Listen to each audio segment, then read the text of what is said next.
Live from KTIV, this is SportsFource Extra.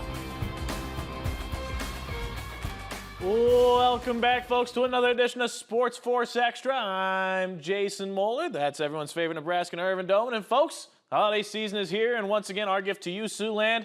Look at some of the best highlights that you had to offer. That's right, Jason. And we have a little bit of everything tonight. We have a battle for all the oranges. All of them. All of them. Every single orange in orange Siouxland is up for battle on the basketball court. Then we have a few strikes and spares out on the bowling alley as well. Yeah, hey, we begin with the state with great faces and great places. That's because, while Iowa and Nebraska, let me catch up to the camera, while Iowa and Nebraska have been going, today marked the season opener for the Dakota Valley Panthers boys teams as they would look to begin yet another march back to the SDHSAA state tournament. Now the Panthers, they were welcoming Beersford to the season opener. We'll pick up fourth quarter. DV works around to senior Logan Collette. He drives into the middle, uses the finger roll to tack two more onto the DV lead.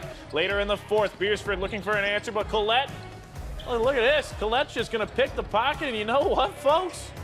That ends up doing it. DV picks up a win 78-60. Dakota Valley girls, not their season opener, but it is their home opener against Beersford. We'll start in the fourth. This shot here, it's going to be offline, but Lily Sievert cuts in for the bucket right here for Beersford. Bit of a double highlight. First, Emerson Mead, well, she rejects this shot like it's my credit card at Target. Then she'll whip this ball down the floor to Ella Otten. Otten dribbles in. She'll give it to Katie Betzworth, who sends it home. DV, they get the win 71-51.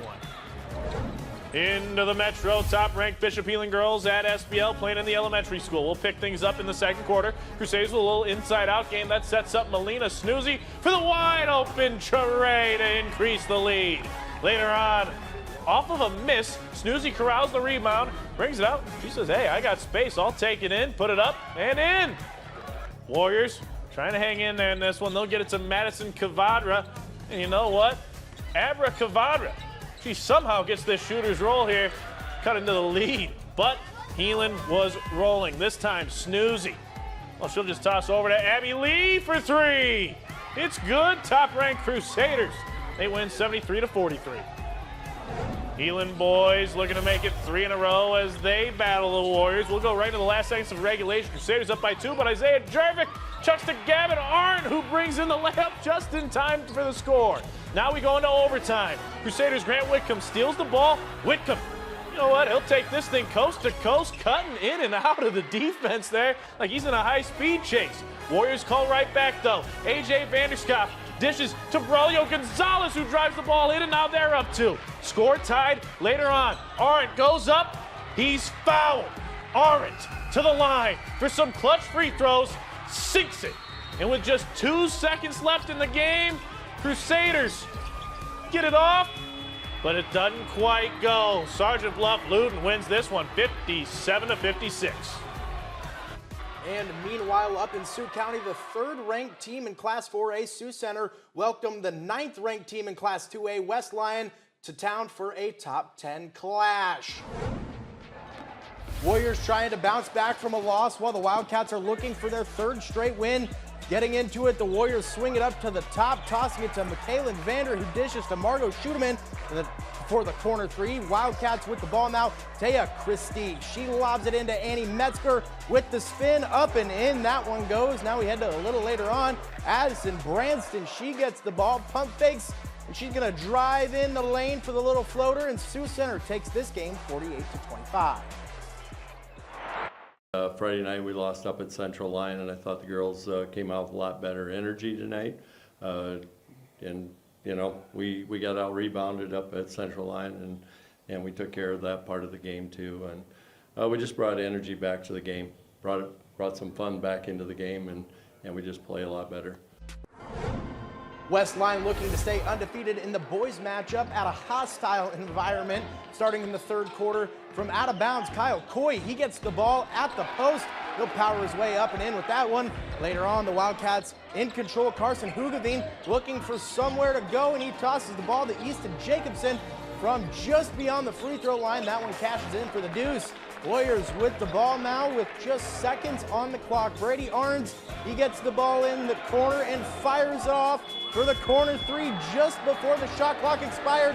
Sioux Center goes on to win a close one, 51-50. Back into Sioux City as the Black Raiders of Sioux City East are hosting Council Bluffs. Thomas Jefferson, top of the game. Raiders' Jaylee Jackson will steal the ball and get a quick pass to Kiki Demke to bring in the first 2 points of the game. Next play now, the Raiders' Demke. She dishes this time to Lenasia Wooten, who brings another layup for those Black Raiders. Now they're up by 4. Later on, Demke once again making her impact felt. She's going to pass this one to Jackson, who hits from the arc. And Sioux City East goes on to win this one, 73-14. Boys game, Raz Vanderloo just 1 win away from 300 as East battles CBTJ. Fourth quarter off the inbound, Cal Jepson with the corner 3, and East is up by 61. Black Raider bench getting some burn. Great ball movement leads to the Jack Ritchie deuce, and that'll increase that lead even more. Shortly after that, watch this here. We've got a rebound. This is missed. It's going to be poked out, sent back in, and check the circus shot from Carter Ginger. Black Raiders. They roll by Thomas Jefferson, 101-35. Now, we call this rivalry the ruckus in the River City. Sioux City North and Sioux City West going at it in the first quarter. West Maddie Prevail. Well, she will dish over to Kimber Booman, who brings in the layup. And they're up by 4. You could say that business is booming for West in this one. Later on, North's Aaliyah Moon. She'll get the rebound to Stick. Bringing in the layup there on a putback in North within 7. This one will kind of be close. And they'll continue. Jaden Brower gets the ball. Brower finishes the lay-in. Now it's just a 5-point game, but tell you what, West doesn't quit, and maybe a little deja vu here. Booman gets the ball from Prevail, drives in, gets it to go. Sioux City West wins the ruckus in the River City on the girls' side, 55-34. Irv? Yeah, the Wolverines looking for their first win of the season in the boys matchup, and you can bet they'd love to pick it up against North. Pick up in the third quarter, loose ball. Don Foster hits the court. He'll take the possession, heave it up the court to Parker Peterson.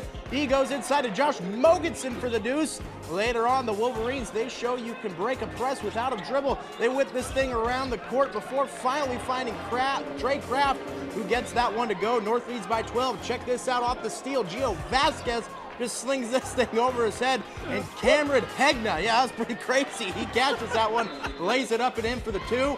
And the Stars, they must have been inspired. Mogensen with the little unique play of his own right there, gets it to Cal Chamberlain for the bucket. The Stars pull away, winning this one 72-46.